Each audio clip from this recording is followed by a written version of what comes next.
असलकुम वादी किनारे मोहब्बत। आज सेकंड एपिसोड है। आई होप पहला एपिसोड आप सब अच्छा लगा हुआ होगा। और चलो स्टार्ट करते हैं। पहला नोवेल। किरदारों की तारीफ। हानिया वालदा हसीना खातून, वालिद कान बख्श। हानिया माँ बाप की इकलौती बेटी थी। सिर्फ 6 साल की थी जब एक हादसे में दोनों के वालिदैन के साया सर से उठ गया। किस्मत ने उसे बचा लिया मगर ज़िंदगी ने उससे सब कुछ छीन लिया। नूरजहाँ खानदान की नूरजहाँ की चाची है। चालाक, तेज ज़ुबान, थोड़ी लालची। हमेशा चाहती है कि उसके बच्चों की शादी हवेली किसी अमीर घराने में हो। हानिया से दिल में हसद करती है क्योंकि वो हवेली वालों की नज़रों में आहिस्ता आहिस्ता इज्जत कमाने जा रही है। रसूल बख्श चाचा खामोश और कम वो घर के फैसलों में नूरजहाँ के असर में रहते हैं। ध्यानलाल जो 24-22 साल का है, अम्मा का लाडला, थोड़ा सा लापरवाह और गुस्सीला। नूरजहाँ चाहती है कि वो किसी अमीर लड़की से शादी करे। महरा जो 20 साल से सबसे बड़ी बेटी, शौक दिखावा पसंद और हवेली वालों के करीब होने की ख्वाब देखती है। माँ की तरह हानिया से हसद रखती है। सन्ना जो 18 साल की है, सादा नरम दिल और चुप रहने वाली, दिल की बुरी नहीं मगर अम्मा की बातों पर आ जाती है। अरीबा जो 15 साल की है, सबसे छोटी, शरारती और मासूम। हानिया से बहुत मोहब्बत करती है, इसके हमदर्दी और दोस्त। छोटा सा किचन, सुबह का नरम रोशनी, मिट्टी के बर्तनों की खुशबू, पराठों की सरसराहट और चाय की महक फिज़ा में घुल रही थी। आनिया सब के लिए नाश्ता तैयार कर रही थी, खुद के लिए तो कुछ नहीं रखती थी। सब कुछ पहले से मेज़ पर सजा देती थी ताकि चाची नाराज़ ना हो। कमरे में सब आते हैं, कोई शुक्रिया नहीं कहता। हानिया खामोशी सबको नाश्ता पेश करती है, अपने लिए बस एक छोटा सा टुकड़ा रखती है। हानिया अपने आप से उदास, चाहे वो मुझे पसंद ना करें फिर भी मैं उनके लिए छोटी सी खुशी बना सकती हूँ। चाची नज़र डालकर नाराज़ तो होती है मगर कुछ ना कहती। हानिया के हाथों की रफ्तार में थकन नहीं बल्कि एक उम्मीद झलक रही है। हानिया डरा मुस्कुराहट से, शायद एक दिन ये सब समझ जाए, फिर मेरी मोहब्बत का भी कोई एहसास होगा। अरीबा शरारत भरी मुस्कुराहट साथ किचन में दाखिल होती। अरीबा आप ही? हानिया तुमने तो ये पराठा इतना परफेक्ट कैसे बनाया? मैं अभी सीखना चाहती हूँ। हानिया मुस्कुराते हुए, अगर मैं सब सिखा दूँ तो तुम विषय बन जाओगी, फिर मैं क्या करूँगी? अरे वास्ते हुए, मैं तो बनाने के लिए तैयार हूँ। हानिया पहली शागिर्द बनो फिर माहिर। पराठा सीखना आसान नहीं है, प्यार चाहता है। अरे वाह, तो फिर आज से मेरी तुम्हारी शागिर्द और तुम मेरी टीचर। दोनों हंस पड़ते हैं। छोटी सी किचन में खुशबू, हंसी और मोहब्बत का एक खूबसूरत मंजर बनता है। सुबह का ठंडी हवा सहन की नीम की दर्द से खेल रही है। इर्तिज़ा की सफ़ेद कुर्ता शलवार में कुर्सी पर बैठा है। नौकरानी नाश्ता सजा रहे हैं, मटन कीमा, ऑमलेट, पराठे, चाय, यकीन। दादा लाठी टेकते हुए आते हैं। दादा ये खुशबू तो पुरानी दिनों की याद दिला रही है। सुबह के कीमे के बगैर नाश्ता तो अधूरा ही लगता है। इर्तिज़ा मुस्कुराते हुए, दादा जान आपकी पसंद का ही तो ख्याल रखा है। दादा बेटा याद रखो, भरा हुआ है दस्तरखान दिलों की तंगी कम करता है। ज़ैन नींद से बोझल आता शरारत से बोलता है, वाह आज तो कीमा भी है, कल की तो तोप वाली सज़ा ख़त्म। दादा डांट कर, ये सज़ा नहीं थी, ये सेहत का ख्याल था। दादी की आवाज़ में आती है। सब इकट्ठे हो गए तो अल्लाह का शुक्र अदा करके खाना शुरू करो। इर्तिज़ा सब की तरफ देख कर कहता है, चले दादी की दुआ के साथ दिन का आगाज़ भी करते हैं। खुशबू के बाप, चाय की मैच, सब मिलकर सुबह सुकून बनाते हैं। नाश्ते ख़त्म होने के बाद दादा खामोशी से कुर्सी पर सीधे होकर बैठ जाता है। दादा बेटा अब तुम 26 साल के हो, वक्त बदल गया है मगर कुछ ज़ख्म अब भी हैं बाकी। इर्तिज़ा आप कह रहे हैं ज़मीन के मामले में की बात?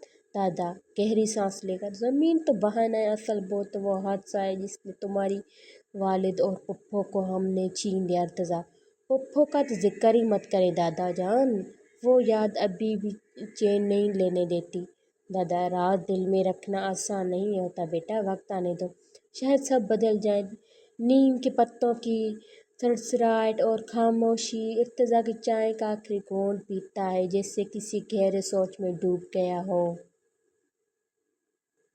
दरवाजे की चिड़चिड़ाहट। नौकरानी भागती हुई कहती है, या अल्लाह बेगम साहिबान आ ही गई। समरीन पप्पो लंबा दुपट्टा और सख्त नज़रों के साथ दाखिल होती है। समरीन तल्खी से, क्या कोई मेरा इंतज़ार करता है? हमेशा यतीमों की तरह मैं खाना पड़ती हूँ।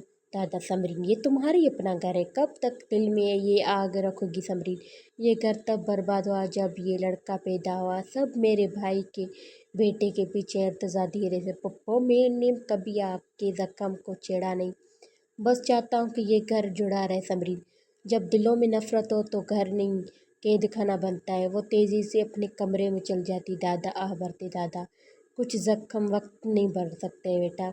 इर्तिजा, मैं बर्दाश्त कर लूँगा दादा जान, बस ये घर टूटना ना पाए। किरदारों की झलक। दादा जान सख्त मगर इंसाफ पसंद, इर्तिजा पर फ़ख्र महसूस करते हैं।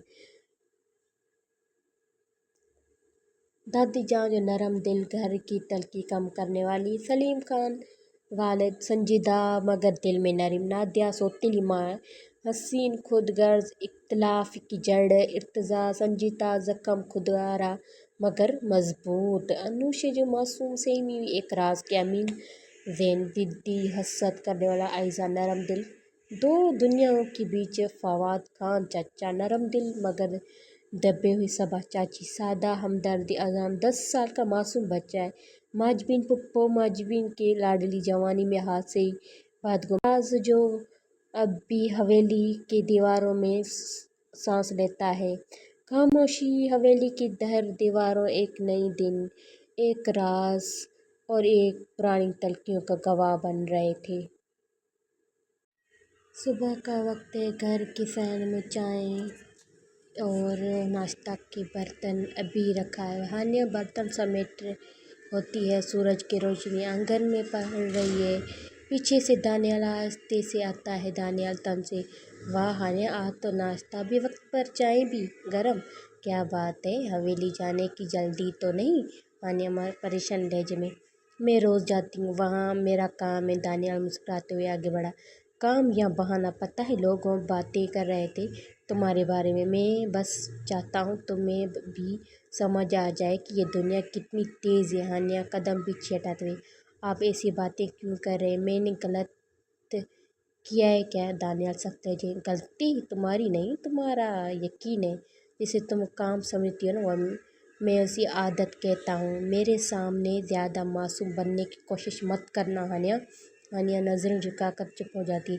उसी के हाल दर्ज रहे थे। बर्तन की आवाज़ हल्की सी गूंजती है। दानियाल सर्द निगाहों से उसे देखता है, फिर हल्की सी मुस्कुराहट के साथ चला जाता है। हानिया के हाथ में पानी का गिलास था। सुबह का नरम धूप सहन फैली हुई थी और हवा के हल्के से दरख्तों के शाखों हिला रही थी। वह आहिस्ता आहिस्ता चलती हुई कमरे की तरफ बढ़ रही थी, कदम नाप तोल कर रखी ताकि पानी न गिरे। दिल में मामूल सी घबराहट थी, शायद इसके लिए वो जानती इर्तिजा वही मौजूद है। डरी हुई नहीं थी मगर उसके बावजूद भी उसका दिल धड़कन कुछ तेज़ हो गई थी। अचानक उसका पाँव मेज़ के पाँव से लगा और गिलास हाथ से छूटकर ज़मीन पर गिर गया। पानी बिखर गया। चंद कतरे उसके दोपट्टे कपड़ों पर पड़े। हानिया के चेहरे पर एकदम शर्मिंदगी छा गई। वो फ़ौरन झुककर गिलास उठाने लगी। हल्की सी परेशानी उसकी आंखों में थी। इसी लम्हे पीछे से इर्तिजा कदमों की आवाज़ सुनाई दी। वो खामोश से करीब आया और उसकी आवाज़ गहरी मगर नरम थी, अरे खबरदार, कहीं हाथ न लग जाए शीशे का, चोट लग जाएगी। आनिया ने चौंक कर पीछे देखा। इर्तिजा की आंखों में सर्दी दिखती मगर लहजे में नरम परखशाश एहसास सुकून था। वो बोली, माफ़ कीजिए, मैं ज़रा ध्यान नहीं दे सकी। इर्तिजा के होंठों पर हल्की सी मुस्कुराहट भरी मगर वो ज़ब्त मेरा। इसने धीरे से कहा, अगली बार एहतियात करना हानिया, पानी तो गिर जाता है मगर बाज़ बातें निशान छोड़ जाती हैं। हानिया के दिल में एक लम्हे के लिए कुछ अजीब सा एहसास जगा, न डर न बेचैनी बल्कि एक नरम सा एहतराम, एक अनजानी कशिश। वो खामोशी से पानी साफ करने लगे और इर्तिजा चंद कदम पीछे जाकर देर तक उसको देखता रहा। हवा में जैसे कोई अनकही बात ठहर गई थी। हानिया ने पानी साफ करके गिलास उठाया اور آہستہ سے میز پہ رکھا۔ دل کی دھڑکن ابھی تک تھمی نہیں تھی، اسے محسوس ہوا جیسے ارتضیٰ کی نگاہیں ابھی بھی اس پر ہے۔ وہ پلٹ کر جانے ہی والی تھی کہ ارتضیٰ نے ہلکی مگر اعتماد آواز میں کہا، ارتضیٰ رک جاؤ ہانیہ۔ ہانیہ ٹھٹک گئی، نہ جانے کیوں اسے ایک جملے میں ایک نرمی تھی، حکم نہیں بلکہ جسے کوئی کہہ رہا ہو، بس ذرا ٹھہرو، کچھ کہنا ہے۔ وہ آہستہ سے پلٹی، ارتضیٰ چند قدم دور کھڑا تھا، دھوپ کے ہلکے سائے میں اس کے چہرے پر سنجیدگی تھی مگر آنکھوں میں نرمی، ایک جھلک۔ ارتضیٰ تم ڈر کیوں گئی؟ میں نے تو کچھ کہا ہے بھی نہیں۔ ہانیہ نے ہلکی مسکراہٹ کے ساتھ، ڈر نہیں، بس وہ خیال آیا کہ غلطی مجھ سے ہوئی، اس لیے معافی مانگی ہے۔ ارتضیٰ کے ہلکا سا سر جھکایا، پھر نظریں اس کے چہرے پہ ٹک گئی۔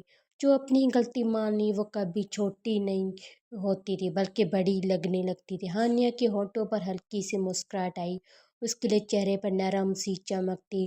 اسی ہی لمحے فضا میں جیسی تھم گئی، ہوا بھی رک کر انہیں دیکھنے لگی۔ ہانیہ نے آہستہ سے کہا، میں اب چلوں، کام باقی ہے۔ ارتضیٰ نے نظریں ہٹا کر دھیرے سے کہا، جاؤ مگر احتیاطی سے، اب یہ صحن تمہارا بھی ہے۔ ہانیہ کے قدم رکے، دل میں ایک انجانی مسرت ابھی۔ اس نے نظریں جھکا کر ہلکی سی جی کہہ کے وہ چلی گئی۔ ارتضیٰ نے دیر تک وہیں کھڑا، اور دھوپ میں بکھرے پانی کے چند قطروں میں جیسی ہانیہ کی معصوم مسکراہٹ جھلک رہی تھی۔ صحن اب خاموش ہو چکا تھا، ہوا کے ہلکے جھونکے، پانی کے چند قطرے ابھی تک چمک رہے تھے۔ ارتضیٰ وہیں کھڑا تھا کہ وہ ایک گہرا سانس لیتا ہے، پھر آہستہ سے کرسی میں بیٹھ جاتا ہے، نظریں نیچے مگر خیال کہیں اور۔ ارتضیٰ کا دل ہی دل میں کتنی سادہ ہے، نہ دکھاوا نہ چالاکی، بس ایک عجیب سا سکون اس کے چہرے پر ہے۔ ایسے لوگ آج کل کہاں ملتے ہیں؟ اسی نے آسمان کی طرف دیکھا، بادلوں کے درمیان سورج کی روشنی جھانک رہے تھے۔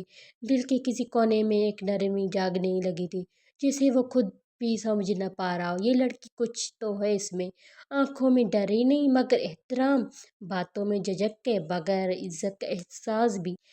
میں کیوں بار بار اس کے چہرے کی طرف دیکھنے لگا ہوں؟ اس نے اپنی ہاتھ کی گھڑی دیکھی، پھر خود سے مسکراتے ہوئے بولا، پاگل ہو گیا ہوں کیا؟ ایک نوکرانی سی لڑکی اور میں اس کی باتوں میں کھویا ہوں؟ مگر دل نے فوراً جواب دیا، نوکرانی نہیں، وہ لڑکی ہے جو خود سے زیادہ دوسروں پر خیال رکھتی ہے۔ ارتضیٰ نے کرسی سے اٹھ کر دروازے کی سمت دیکھا، جہاں سے ہانیہ بھی گزری تھی۔ چند لمحے تک وہ دروازے کو دیکھتا رہا، پھر آہستہ سے مسکرائی، شاید یہ کہانی ابھی بھی شروع ہی تھی۔ کمرے میں ہلکی سی خوشبو اور قالین پر دھوپ کے دھبے۔ نادیہ بی بی آئینے کے سامنے کھڑی بال سنوار رہی تھی، ان کے چہرے پر رونق، ہاتھوں میں مہنگی چوڑیاں۔ دروازہ کھلتا ہے، ہانیہ آہستہ آہستہ اندر آتی، ہاتھ میں کپڑوں کی ٹرے، نظریں نیچے اور آواز مدھم، ہانیہ بی بی، آپ کے کہے کپڑے استری ہو گئے ہیں، الماری میں رکھ دوں؟ ہانیہ تیز لہجے میں، پہلے تو بتاؤ، استری سیدھی کی ہے یا ویسی جلدی میں کر دی؟ پچھلی بار بھی تم نے میری قمیض جلائی تھی، یاد ہے نا؟ ہانیہ شرماتی، وہ تو غلطی سے، میں نے بہت دھیان رکھا تھا آس پر۔ نادیہ نے چبھتے لہجے میں، ہاں، دھیان رکھنا تمہاری عادت میں نہیں، تم لوگوں کے لیے تو بس کام ہی حکم سے ہوتا ہے، دل سے نہیں۔ جاؤ رکھ دو، اور دیکھنا دوبارہ گڑبڑ ہوئی تو سیدھا باہر چلی جانا۔ ہانیہ خاموشی سے الماری کی طرف بڑھتی ہے، اس کے ہاتھ میں ہلکے سے کانپتے ہیں مگر چہرے ضبط ہے۔ وہ کپڑے طے کر کے رکھنے لگتی ہے۔ نادیہ آئینے میں سے دیکھتی ہے، پھر طنز انداز میں بولتی ہے، تمہاری جیسی لڑکیاں ہمیشہ دوسروں کے حکم پر چلتی ہیں، خواب دیکھنے کی اجازت ان کے نصیب میں کہاں ہوتی ہے؟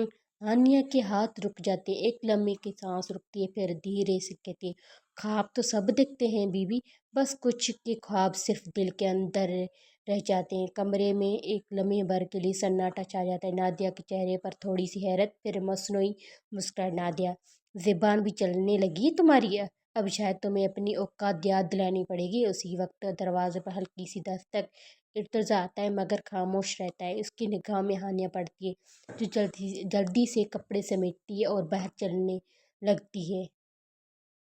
ارتزا کی نظریں نادیہ اور ہانیہ کے درمیان گھومتی ہیں جیسے کہ سب سمجھ گیا ہو، مگر بولنا نہیں چاہتا ہو۔ نادیہ کا چہرہ مصنوعی نرمی۔ اب بھی نہ عورتوں کے کاموں میں کیا دلچسپی نہیں ہے، یہ سب نوکروں کے معاملے ہیں۔ ارتزا نے اتنا ہی کہا۔ نوکر بھی ایک انسان ہوتے ہیں چھوٹی اماں، اور کبھی کبھی ان کے دل ٹوٹنے کی آواز سنائی نہیں دیتی، مگر رہتی بہت گہری ہیں۔ وہ مڑ کر چلا جاتا ہے۔ نادیہ کا چہرہ سخت پڑ جاتا ہے اور ہانیہ دروازے سے باہر جا کر پہلی بار آنکھوں سے خاموشی سے آنسو پوچھتی ہے۔